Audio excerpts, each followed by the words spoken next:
and welcome to Embody Harmonics Yoga. My name is Samuel, and we've been looking at some suggestions for you to get your home yoga practice jump-started off the ground and running.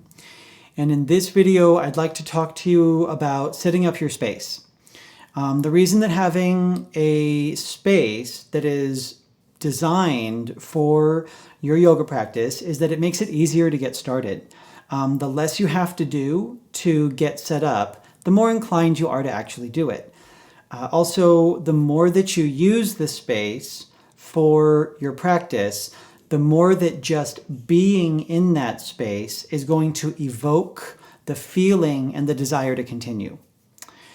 So if you have the room, a space that fits the dimensions of your mat, plus an arm's distance, at least on either side, and even to the front and the back, would be ideal.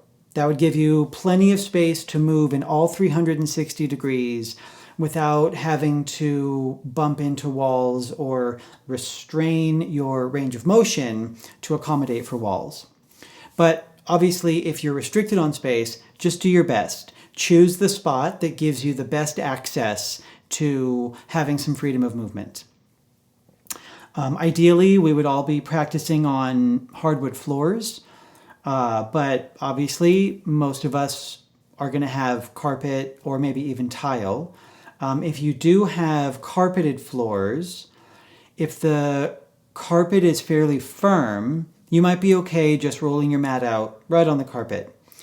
If it's a tall pile, squishy, very soft and plush kind of carpet, you might consider getting yourself a piece of plywood that's the dimensions of your mat plus maybe 4 inches on all sides, so that you could place that on top of the carpet and then your mat on top of the plywood so that you have a firm surface to ground into for your practice. In that case, I would get one of the sticky liners that you would put between a rug and a hardwood floor to help prevent the plywood from sliding around on the carpet. If you're practicing on tile, I would consider getting a thicker mat so that you have a little more cushion for your bones. And I would also avoid doing anything that has impact, like jumping forward and back. Tile might be a little bit abrasive for your joints. You want to do your best to keep your space clean and tidy. Clean because any food scraps or other tempting tidbits that could invite creepy crawlies should be avoided, because you don't want to be lying down in Shavasana trying to relax and then realize that you have something crawling on you, because that's going to pull you right out of that blissful moment. And tidy because the organization of a space and its tidiness and cleanliness have an effect on our mind and our energy. And I think we don't even realize it. I can easily let my space get a little cluttered and kind of a slob sometimes. And then when I do take the time to clean and organize and put everything away, I can really feel the difference in my energy, in my mood, and in my mind when I'm in that space. And so taking special care to keep your practice space clean and tidy helps you to focus when it does come time to practice. Have your props close by.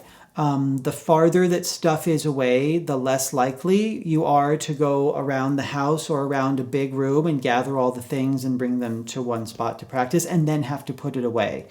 If you can, have your mat and whatever props you use for your practice stored together near the place where you're going to be practicing, so that it's as easy as possible to get started. Sometimes getting started is the hardest part in and of itself.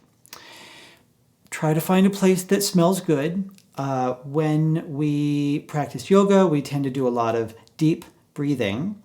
And so if the air is smelly, it's going to affect your practice and your ability to enjoy the practice. If you live in a really old building that has that like permanent sort of mild mildewy smell in the air, maybe a fan or being able to open a window nearby to ventilate the space, or maybe a little sage or incense could help to clear the aroma. Sage or incense or Palo Santo can be great too, because if you use them during your practice, then your mind will start to associate your yoga practice with that smell. And then when you do light the incense or the sage or whatnot, the aroma itself is going to already be pulling you into the state of mind for practice. So that's it. A few suggestions for you on how to organize and create a space that will help you to practice more efficiently and with a little more motivation. That's it. Please remember to like and subscribe. It really helps the channel out a lot. And if you have any questions or comments, you can drop them in the comment section below. I look forward to seeing you in our next video.